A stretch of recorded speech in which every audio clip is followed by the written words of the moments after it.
But I want to start with this, that there are, and again, this is from Pro Football Talk, PFT. Rumors are circulating, and we've already heard from multiple different people. By the way, that's redundant. Multiple people, different people. That's redundant. That Deshaun Watson has quietly broached with teammates about the possibility of requesting a trade. All right, here's my take on Deshaun. Now, you guys have heard me point out that as much as we all like Deshaun Watson, this is it's like the Alex Smith story. Like, look, the Alex Smith playing football again after 17 surgeries on a leg that some believe he could have lost, especially considering all the other things in his career. Like Alex Smith, 7 offensive coordinators in the first 7 years in the National Football League, right? Number 1 overall pick instead of Aaron Rodgers. And Aaron Rodgers grew up in Northern California dreaming of playing for the Niners. Like all of those things. And Alex Smith, like he finally made it in San Francisco. They went to an NFC Championship game. It wasn't his fault that they lost to the Saints. It was actually their return man, 2 fumbles on 2 different returns. He played well. The next year, he's got Kaepernick behind him. You didn't hear boo. There's no complaining from him. He actually had a perfect game QBR-wise in Arizona. Then he gets hurt, a concussion, and never gets his job back. Goes to Kansas City, where he makes them a playoff team. But again, their ceiling, they couldn't win a playoff game. They draft Pat Mahomes, who only starts 1 game. He mentors Mahomes. They trade him to D.C. You never hear a word from Alex Smith in terms of the negative. He goes to the now Washington football team, where at the time when he got hurt, they were in first place. Like it is one of the things that we didn't discuss about Jay Gruden. Like they signed him to a long-term deal because he was like he's a guy that can get you to the playoffs. So then he gets hurt, devastating injury, comes back. And I love the story he's back. He's not a good quarterback anymore. Alex Smith was a great athlete, and now he's as immobile as Tom Brady is through no fault of his own, right? You have a mangled leg. He's always been a check down guy, and now if you come at him and he's got a bad calf. Like all of these things. So my point is, you can love Alex Smith the man, love Alex Smith the story, and then on some level admit he's not a very good quarterback anymore. There's a similar conversation to be had with Deshaun Watson. So when I say, like, hey, I'm not buying the Deshaun Watson hype, it's not that I don't like Deshaun Watson. I think he's amazing. He's a great college player. And we have a tough time coming off the college thing. We just do, right? Whether it was Tebow in football, and I'm not saying he's Tebow. I'm just making the parallel in terms of an all-time great college player is not necessarily a viable pro player. We do it in the NBA. Carmelo Anthony is the easiest parallel. Carmelo Anthony never won a national championship in college. We wouldn't have called him ever a winner because he hadn't won anything. The sports are very, very different, very dissimilar. The similarity is, that the ball goes through the hoop and the length and the size of the court. That's about it. So had Deshaun Watson not won in college, with Clemson, where he put them over the top, like they were competitive to a point with various quarterbacks in college. You get Deshaun Watson, he gets hurt 1 year, he comes back, and his last year he puts it all together, and they win a national championship. What's interesting about Deshaun Watson is, and look, there's lots of things about Jameis Winston which you could easily not like. Jameis Winston won a national championship and had the game-winning drive, but people don't call Jameis Winston a winner. So Deshaun goes to Houston, as I pointed out, their record is essentially the same. It's off by 1 game or something in terms of the 4 years before he got there and the 4 years since he's been there.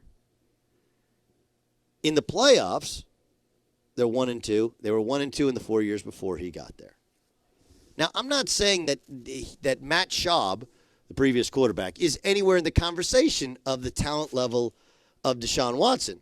But if the object is to win football games, and the proving point for who are the great ones are to win games, where is the discernible difference? And as I've also pointed out, you can tell me you don't think that they got the right weapons or payment in return for DeAndre Hopkins. That's fair. My counter to that is, well, then how the hell did he lead the league in passing yards if he doesn't have anybody to throw to? You may not like everything Bill O'Brien did, but if you actually take a look, everything that he did, every single thing that he did, okay, was for Deshaun Watson to be successful. What are you, and how do we support what you are and bring out the best in you? He drafted Titus Howard in the first round. That was the best guard in the draft. He traded for the best young tackle in the league and locked him up long term. He tried to surround Deshaun Watson with as many different options. Like, look, do you have to like all of their guys? And could you say from David Johnson, who's oft injured, to you pick out wide receiver, they all have marks against them, and most of them they get hurt. But the idea was, let me just give them a bunch of dudes and a good offensive line, knowing that Deshaun Watson's reputation in the NFL is that he's strong, he's tough, he's not as athletic as he used to be because he's had 2 ACLs, but he is athletic, he is smart, but he holds the ball a little bit too long. You got to give him a good offensive line, you got to give him guys that can go make plays, and he'll find them. Like, they did everything to build this thing around him. And what's amazing about it, what's really remarkable about it is kind of like James Harden. There's a Yiddish word, chutzpah, right? It takes a lot of chutzpah. It takes some balls to go like, hey, if I don't get my way and get the coach that I want, I'm out. Even though everything that has been done to this organization has been to allow me to personally be successful. Does anybody else see the problem with that? Right? We paid you more money than anybody not named Pat Mahomes. We revamped our offensive line because you hold the ball too long. We tried to get you as many different options to throw the football to, and you were successful at it. We didn't win, and we'll take the blame off your shoulders. But look, we're trying to patch other holes that are harder to patch because of all the money that we rightfully paid you. Nobody's saying he's not worth that money. But with that comes hey, man, you got to hang with us here. It's kind of hard when Rick Smits is the one that kind of seemed like he screwed up. Like they had a tremendous left tackle, didn't want to play for the franchise because of the old McNair's comments about inmates running the prison. You got all these different factors at play. It always strikes me. There's a certain college element to it as well, where college athletes do this, where coach gets fired, and before the new coach coaches them in one practice, they're like, I'm out. Deshaun Watson's coach got fired, a coach that helped him become a star, and by some people's estimation, a superstar. And before they name the new head coach, before he meets with him, he leaks to the media, hey, if this doesn't go my way, I'm out. By the way, things that didn't go quarterbacks' ways. Did you watch what happened with Aaron Rodgers in Green Bay? Remember what happened? Matt LaFleur had only called plays for 1 year in Tennessee, and everybody had questions for it. And Aaron Rodgers clearly did not like the idea of, what do you mean I can't change the play to anything I want at the line of scrimmage? What do you mean we're going to have this system in place? I'm the system. There was a battle of wills, absolute battle of wills. And what happened? Aaron Rodgers buys in. They tinker with some of the offense. They meet halfway. And in his second year with a coach that he didn't want, he's the MVP of the National Football League, and they have home field advantage throughout. Now, that doesn't mean that they're going to win a Super Bowl.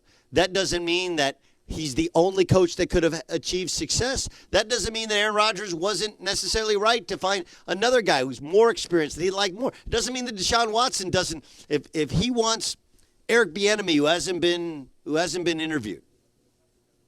You're allowed to want what you want. Okay? But the idea that I have to get my way is exactly what you think it is. It is immature, it is childish, and it is the opposite of the leadership that we're told Deshaun Watson brings to the table. Even if you do want to be traded, right? Even if you do, you know what you don't do? you don't leak it to the press. That's what happened with Carson Wentz. You talk to people in the NFL, and they understand Carson Wentz is frustrated. They understand that Doug Peterson looks like on some level since his staff left because of their success and got better jobs, he appears to be over his head a little bit.